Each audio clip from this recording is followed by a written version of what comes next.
Welcome to episode number 61 of the Balancing Act podcast. I'm Andy Tempty.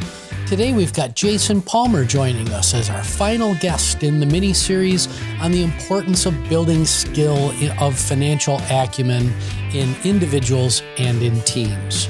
Jason is general partner at New Markets Venture Partners and sits on the boards of numerous education and education technology companies. Thank you so much, Jason, for sharing your talents and insights with us today. Hey, really great to reconnect with you, Andy, and looking forward to the conversation. Yeah, and in full disclosure, Jason and I worked quite a long time ago at Kaplan together. It was kind of the mid-2000s, late 2000s. Is that, do I have that right? Yeah, somewhere in the 2007 to 12 range, something like that, plus or minus a year or two. Yeah, we had a gentleman named Jim Rosenthal who we both worked for, and Jim, I've got to have Jim on the show at some point. He would be a great guest, don't you think? Definitely. I still play poker with Jim, and he's quite a hoot. Well, that's what we need more of on this podcast, our hoots. So anyway, Jason, before we get started, we do this with all our guests. Please tell our listeners your story. Sure. So my story is pretty simple. I grew up in upstate New York in a little town called Averill Park, and we had one blinking stoplight in our town, and it blinked yellow in all four directions, didn't even have red. It was such a small cow town. And I was lucky enough to go to the University of Virginia for college, and I studied government there. And then kind of a surprise to me and everybody else, I started a business my fourth year of college. And I'll tell you a little bit about that later if you want to get into it. But that set me on a career of starting businesses. I served as a turnaround CEO at Kaplan when I worked with you, M&A, acquiring businesses, divesting businesses. And for the last decade, I have been an investor in businesses and haven't been in the CEO chair ever again. And just love supporting CEOs and helping them build great companies. And that's kind of my mission, especially in education and workforce technology. That's my focus area. That's awesome. I see in your notes that your father was an educator. My dad, both my mother and father were educators during their career. What did your dad do? So my dad was a teacher, originally math and physics. And then he became a principal. He even was the principal at my high school. And we could have a whole podcast about that, which I don't want to do. The torture. Exactly. And then after I went off to college, he ended up becoming a superintendent of Albany, New York public schools. And so that's a big part of how I am able to kind of code switch, where I can work with business people in education and also with educators, because I talk the language of educators from having grown up in that house. And I used to help my dad prepare for board meetings with the school board and make charts and graphs, and more students going to college, more students taking AP courses. It's like in my DNA from growing up with dad. That's awesome. We could have that would be a great podcast episode of what it was like to have dad be the principal while you're growing up. You would think it would keep me within the lines, but I color outside the lines a little bit, so there were some problems. Yep. That's awesome. So if you had to pick one event in your life that was just put rocket boosters behind you in your career, what would that be?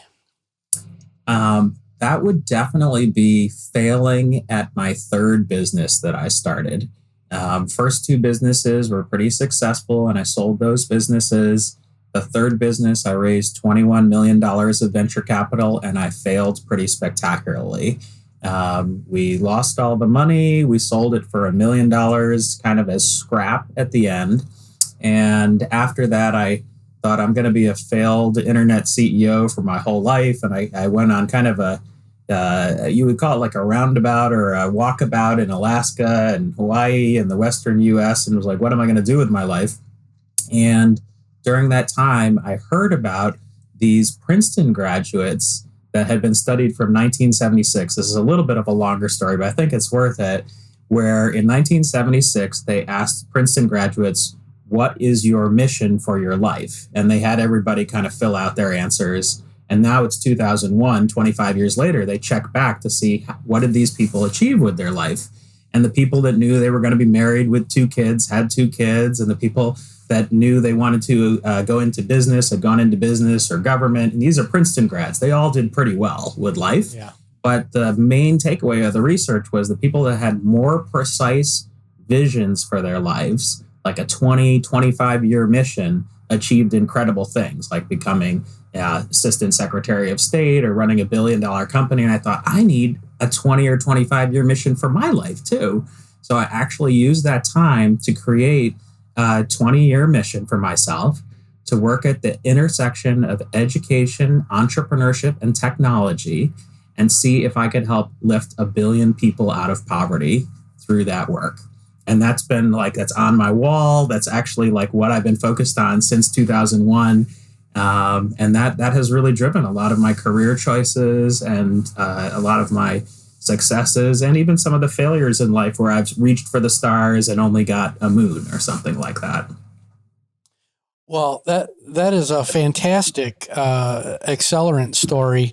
And such a wonderful segue. By the time listeners are listening to this podcast episode on the andrewtempte.com website, we will have a free tool for everybody to download on how to develop one's personal purpose, which is very, very similar to that. That is very similar. The mission exercise. So you had no idea that there was going to be that serendipity there, but thank you for that built-in advertising. That's nice. Well, it's a great exercise for sure. I actually have told a number of younger people, because a lot of young people contacted me and say, how do I become a VC later in life? Or how do I work at the Gates Foundation? What did you do? And my number one thing to tell them is always to create this 20 to 25-year mission for what you want to achieve with your life. And even if you don't achieve it, it gives you a real sense of purpose. And, it really helped me when once during my career, I was laid off. And a lot of people go through difficult times, but I immediately thought, okay, go back to the mission. What is the mission? I need to find something that's in the mission, in the same line of helping move education and entrepreneurship forward. I've also had other, multiple setbacks. Setbacks set you back, but as long as you have that clear mission statement and that clear focus on the North Star, you can, always stay on track, even when the winds of life blow you off track. Yeah, and it's so important to share those stories of failure, in quotes, that are then learned from and become those key accelerants. So I can't tell you how thankful I am for you sharing that for our listeners. But let's get into the topic of financial acumen. When you hear the phrase financial acumen, what does that mean to you? So I've learned over the years that financial acumen has many levels to it, but at the kind of top level, it's understanding revenue and company profitability. And I can actually tell from talking to startup CEOs, do they really know their revenue to 1 decimal point, 2 decimal points? Do they understand the profitability? There really is. I grade CEOs after I talk to them. What is their financial acumen? It's actually one of the top 10 criteria we use for investing in companies. And then if you go beyond that level, it's, do you understand an income statement? Do you understand the balance sheet? Do you understand cash flow of your company? Keep going even further. It's the unit economics and gross margins of the repeatable product or service that you sell. And if you even go multiple levels beyond that, there's, equity and understanding equity. There's debt, understanding debt, revenue quality, revenue repeatability. There are multiple layers. And I'm still learning myself, even now, after having looked at probably 500 businesses pretty intimately over the last 20 years, that there are more things to learn in financial acumen. You can never know it all. Yeah. Well, I really love how you pointed out the concept of unit economics. Because many managers in their individual roles do not understand how the inputs and outputs of what they're doing what their teams are doing along the value stream, their part of the value stream, how that actually works. at a unit level. So, if you're a mid-level manager, understanding those unit economics and getting familiar with that is really, really, really important. As Super an important. Yes, as an impact investor in the education space, let's leverage your insights there and take the conversation way back to its roots. So, in your assessment, what needs to change in primary and secondary education in your region of the world to improve financial literacy, which is the precondition for financial acumen? Sure. So I think a lot about math. There was a whole track at the Gates Foundation when I worked there on investing in improving math outcomes. Bill Gates really cares about math, and so do many people at the Gates Foundation. And I have kind of my own opinion on this that I probably should write about someday. But basically, the American math system is really oriented to educating people in kind of esoteric math, trigonometry, calculus, algebra 2, which are really important if you're going to go on to a career in engineering or science. And, STEM careers and technology careers are very important in our modern economy. So those courses are super important to like 10, 20% of the population, maybe. But 80, 90% of the population are all wondering, what the heck does this have to do with my future life? Nurses do not need to understand calculus. If you're going to become a business person, you actually need to understand finance and accounting. And so there should be classes that are about understanding money, making money, understanding finance and accounting, statistics, data science. These are the really important skills that are needed in the 21st century for most of the quality jobs. And we don't have a whole lot of that going on in K-12 education in the US. So I've seen how this can change in another subject area. So back in 2012, computer science was an elective that you could take in K-12 education. And it didn't even qualify as a STEM course, even though the T in STEM is technology. So back in 2012, you could take a computer science course, but it was treated like music or art. It was just an elective, just kind of a side thing you decided to do. So a number of people got together and they created code.org. And code.org's goal was to up-level the skill of all the people in K-12 education, especially to really understand computer science. It was started by people like Bill and Scott McNealy, founders of Google. Many really important technology people founded that nonprofit. We need something similar that's kind of like finance.org or money.org that actually would help make sure that these math courses that are geared towards understanding money, building wealth, creating businesses, understanding how to work in a capitalist economy and make money. These are skills that kids really want. They're hungry for these skills. And we really need a national movement in that regard that honestly doesn't exist right now. You and I maybe should co-found it. Yeah, I think so. I love your answer here to that question. My own personal feelings on this subject is that we need more experiential mathematics, more applied mathematics, and I'm a huge math geek, big fan of math nerds to the 10th power or whatever. Yeah, absolutely.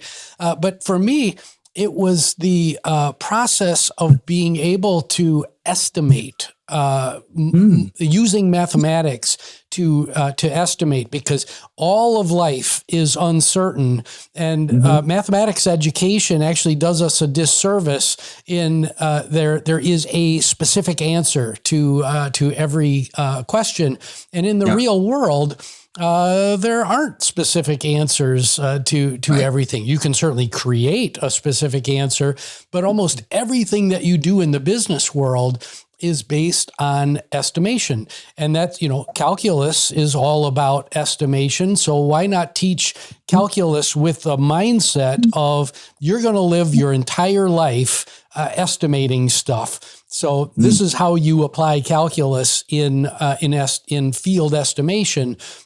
Same thing with statistics. I found statistics both maddeningly difficult, but also an eye opener that nothing is a certainty. That was the eye opener for me. But we're both math geeks, so we could talk all day about this. But totally, totally. Probability, statistics. I would rank calculus third most important of those three. Yeah. But those are all really important skills that are sadly barely touched upon in the curriculum right now, in the K-12 curriculum. Yeah. So let's move on to the collegiate level. So let's run a thought experiment. You have a university chancellor right in front of you right now. What advice do you give to them to set their graduates up for success in the workplace as it relates to financial acumen? Sure. So I was really lucky that I skipped over this in my bio, that I got to work for 3 years at the Bill and Melinda Gates Foundation. And one of the things that we used to do is go and talk to boards of trustees and college presidents about what were the most important things they could do to help improve their graduation rates, to get students more prepared for life in the 21st century. And this was something that a lot of them really wanted to hear what the research said, and Gates funds a lot of research in this area. And so one of the most powerful innovations at improving college graduation rates is this college orientation course. It's really, kind of a simple thing, but many colleges have adopted it, where all students need to take a college orientation course that teaches you how to be self-directed and, schedule your studying, how to choose your courses, how to kind of direct your academic experience when you're at college, plan out things so that you graduate on time. It's really basic. And this actually improves graduation rates by 10%. Now, I think almost everybody knows that college graduates earn $1 million more per year, $900,000 to $1 million more per year than people who just graduate from high school. But there's more levels to that people can be taught about. And so there should be a course that I would call career orientation that would help students understand. And 91% of students say they're going to college to get their career off on the right start. That helps them figure out, what major should you choose? There's even a concept of meta majors. Like some people go towards sort of STEM and science courses. Some people go towards kind of econ and business courses. Some people more the social sciences. But even choosing that meta major in your first year as opposed to being undecided is really important and can put you on track. And then there are career domains. Like when I went to college, I actually wanted to be an astronomer. And there was a big book there. It's I looked in it and I was like, how many astronomers are there in the US? It was like, there are 2,000 astronomers. And if you didn't go to MIT, Caltech, and a few other schools, you couldn't become an astronomer really. And I was at the University of Virginia and I was like, oh my God, I wish I'd known this before I came here. I can't become an astronomer. But now we actually have way better data than that old book from 30 years ago that I used, where you could actually find out if you go into these majors, these are the types of careers, these are the types of jobs. We can demystify the whole thing and that's what that career orientation course could do for students. And I would highly recommend that to every college president. I already have recommended it and I'm recommending it again today.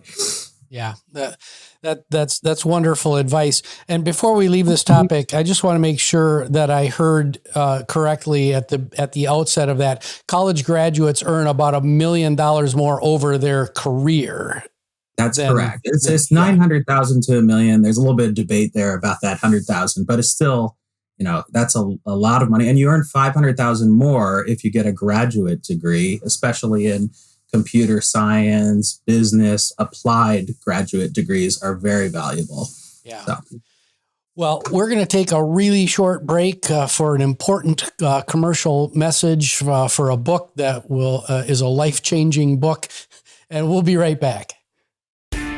Thanks for listening to the Balancing Act podcast. I'm Andrew Temte. In my book, Balancing Act, Teach, Coach, Mentor, Inspire, I explore the characteristics required of leaders who must find balance between strength and vulnerability, confidence and selflessness, passion and measure, and leadership and followership. Balancing Act is available today at Amazon.com. And we're back. Our previous mini-series touched on the importance of communication and storytelling in business. How does improved financial acumen help non-financial leaders and managers improve their communication and storytelling skills? They're definitely linked. So I think of it as the language of business is customers and numbers. And so a lot of times when I talk to startup companies and we're trying to figure out who to invest in, I ask them who their best customer is. What's their, ideal customer relationship that exists today or that you want to build in the future? And having CEOs walk through this, I pay attention. And some of them use numbers in those stories and others don't. And I always coach them to use numbers. The ideal customer relationship, does it start out with a contract of $5,000, $50,000? How does it grow over time? What is it per employee? What's the value you're delivering? And I found that CEOs that are really good at weaving a tale of kind of maximum customer satisfaction or delighting the customer, that know the numbers and can weave them into the story, that matters a lot. And not just for attracting investors, but for inspiring employees. Then you can let employees know these are the types of ideal customers we want. Why do we want them? Because we can deliver this transformation for them for this much money, and then we make money, and then they get some type of ROI or return on their investment from working with us. And most people can understand that simple logic train if you couch it in the form of a story. Yeah. Well, yeah, storytelling is just absolutely essential for any leader.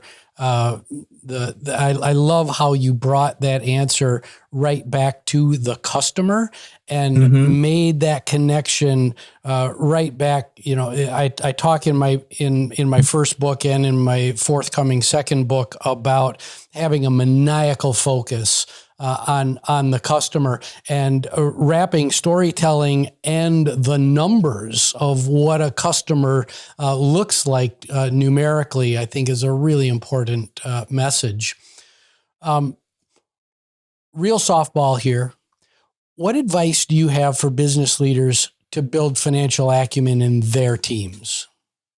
Yeah, well, just listening to you talk about the maniacal focus on the customer there, it reminds me that you and I grew up in Kaplan's culture together. Yep. And Kaplan was exceptional at defining and prioritizing KPIs, these numbers that everybody needed to pay attention to and focus on.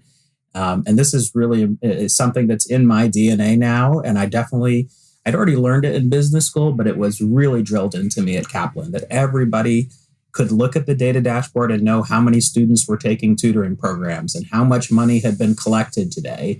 It's sort of like all the retail shops that can run their little tape at the end of the day and know how many sales there were. And you can track those little ebbs and flows. And these data dashboards are super important for leadership teams to make decisions, to define strategy. So the real advice for business leaders is to define those KPIs, make sure a number of them are $ related, and then use that data in leadership meetings, defining strategy, and try to push it all the way out to the people. It helped us that managers of tutors and teachers could see themselves how much in sales were generated a day, and they could form their own theories as to, wait a minute, why did we have this huge spike on this day? And why do we have no sales on that day? What's going on there? And the more you can distribute that out to people to have power over influencing the numbers in their own business life, the more you really can transform an organization. So I think I learned a lot of that from you, actually, too. So. Well, thanks for that, Jason, because it is, measurement and transparency is a much bigger influencer on company culture than a lot of people give it credit for. When you're managing through the mud of obfuscation, as I like to call it, if you're trying to navigate through a very opaque landscape and data is used as a weapon or as or the data is some big secret, what you're going to get culturally from that is a culture of mistrust and everybody looking over their shoulder. So, we're talking about financial acumen here, but we're really talking about corporate culture. Completely true. And I've seen this. I worked at Microsoft in the middle of my career. I forgot to mention that part.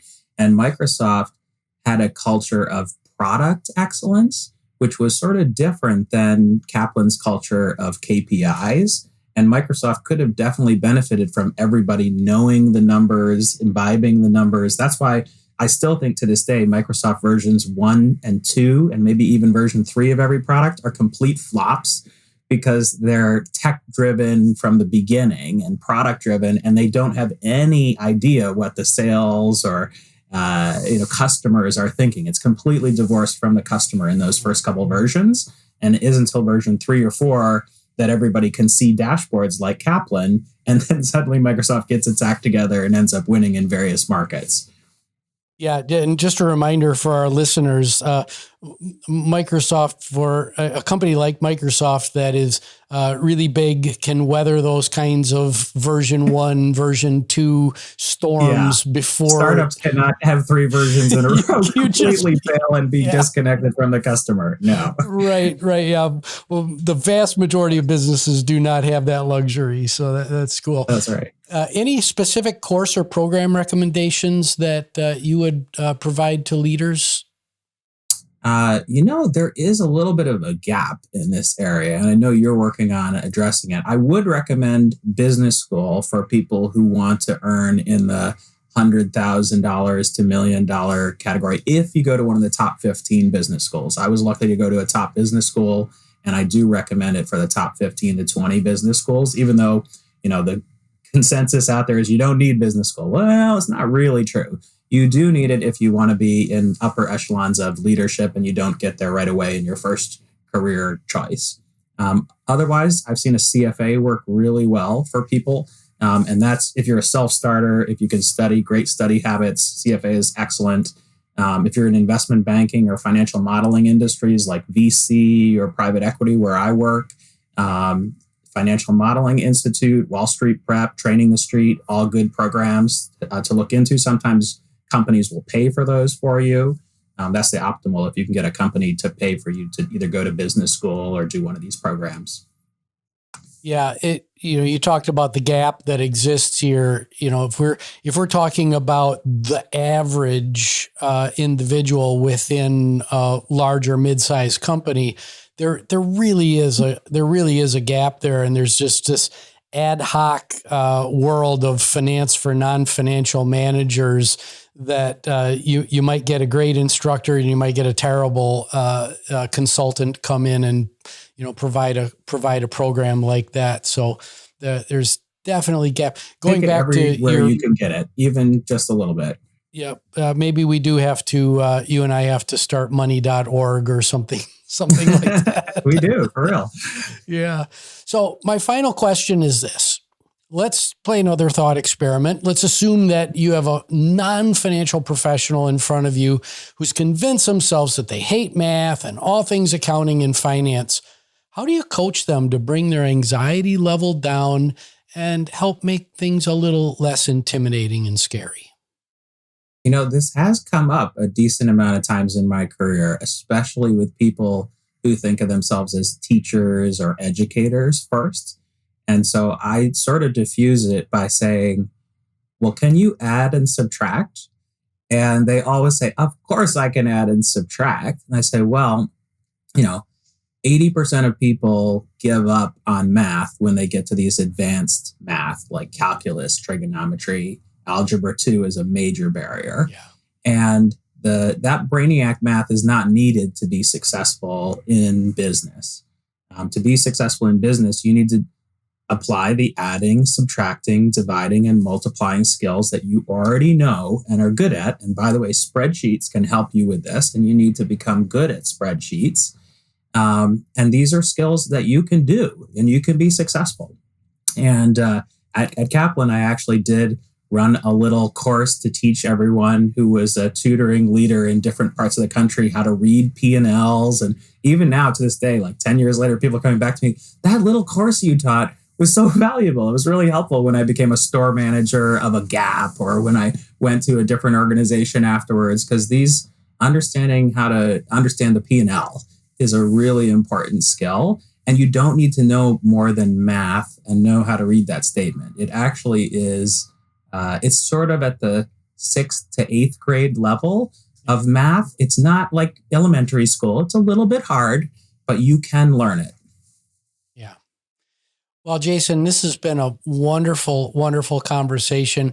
I admire you for some of the work that you do outside of business.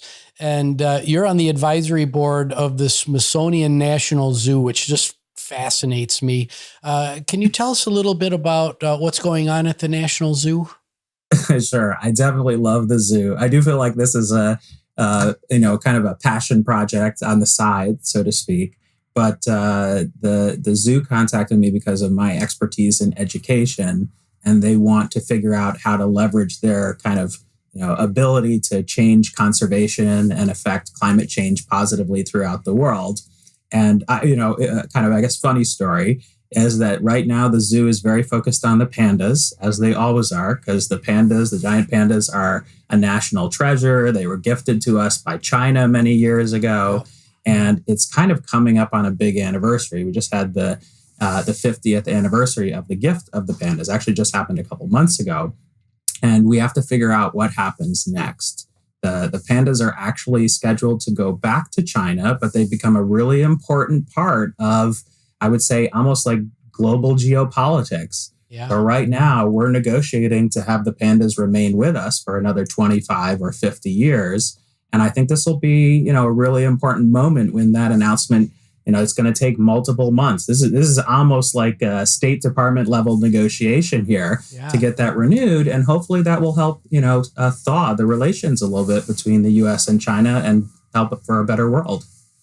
Well, if the pandas can bring us to a better place, then that's wonderful. And just FYI for everybody, my nickname growing up was Panda. That was my nickname. We should have a link to the Panda Cam on the notes for this podcast. Yeah. I should put it on andrewtempty.com. And I love the Panda Cam. Jason, it has been just phenomenal working with you again. Thank you so much. My name is Andy Tempty. We've had Jason Palmer on the show today. Please find us on your favorite podcast app. Like, subscribe, rate, share, all that fun stuff, and get everything else that you need on andrewtempty.com. And we will talk to you later. Truly a delight.